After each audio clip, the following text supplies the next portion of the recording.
Quicksort function takes array and two indexes. These indexes indicates the part of the array that we are sorting.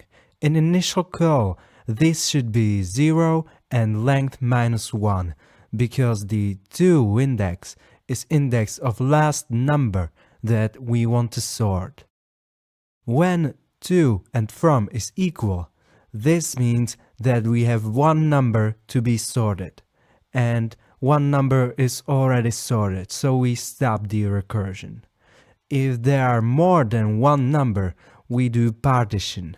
This function takes three arguments, array and from and to indexes. And it does the thing that you saw in explanation. So it grabs the pivot and moves smaller elements to left side and bigger on right side. And then it returns index where our pivot is. And we do recursive calls on left and right part. I hope that makes sense. Let me show you how the partition works.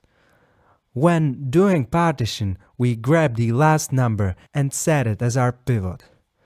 There are a couple other ways to pick pivot, since we want the pivot to be somewhere in the middle of the sorted array.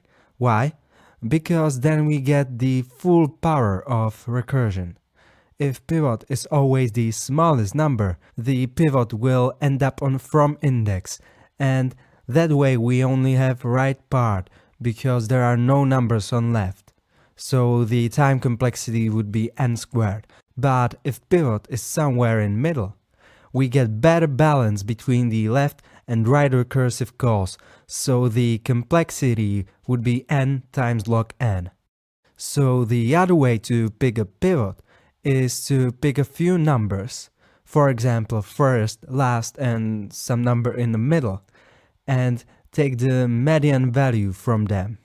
That way we have better chance that the pivot should be somewhere in middle.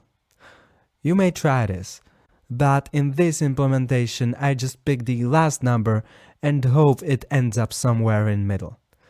So, as you saw in the explanation video, we had a wall which splitted the smaller and bigger numbers. The wall in implementation is just an index of first number behind wall from explanation. Then we go through every number in the part that we want to sort, except the last one, because the last one is our pivot. And we check whether the current element is smaller or equal to our pivot. If it is, we swap the current element with first number behind our wall.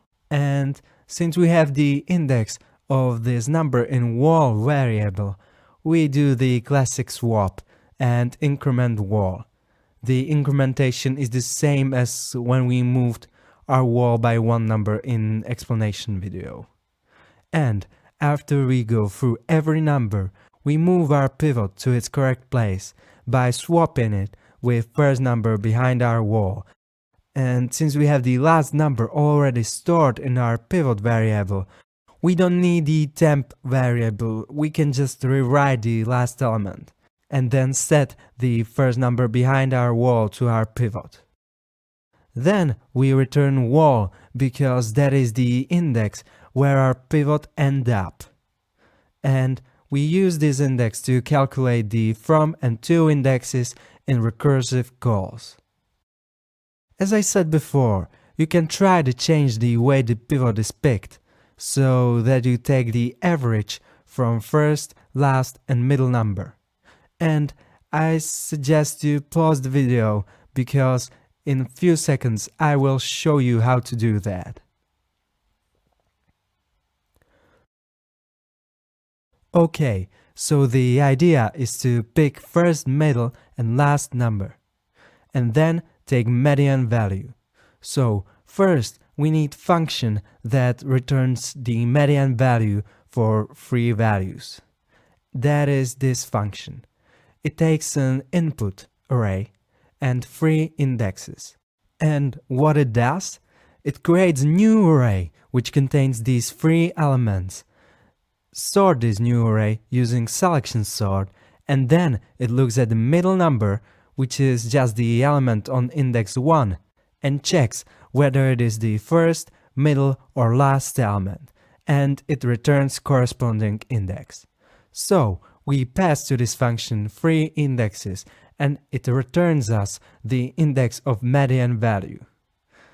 We store the result into variable. We pick our pivot, and some of you might end here, but we still have to check whether the pivot is last number or not. If it is, we can just continue with the cycle, but if it is not, we have to swap it with last number. Because in the rest of the code we are assuming that the pivot is at index 2. So we are not comparing it in the for cycle. Now, you might think that I forgot to set the last element, which is the element on index 2, to our current pivot. Well, I did not, since we are just using the pivot variable, and in the end we set the last number to first element behind wall, so we can delete the commented line. If you don't understand something, just ask, I will try to help you, and I'll see you next time. Bye.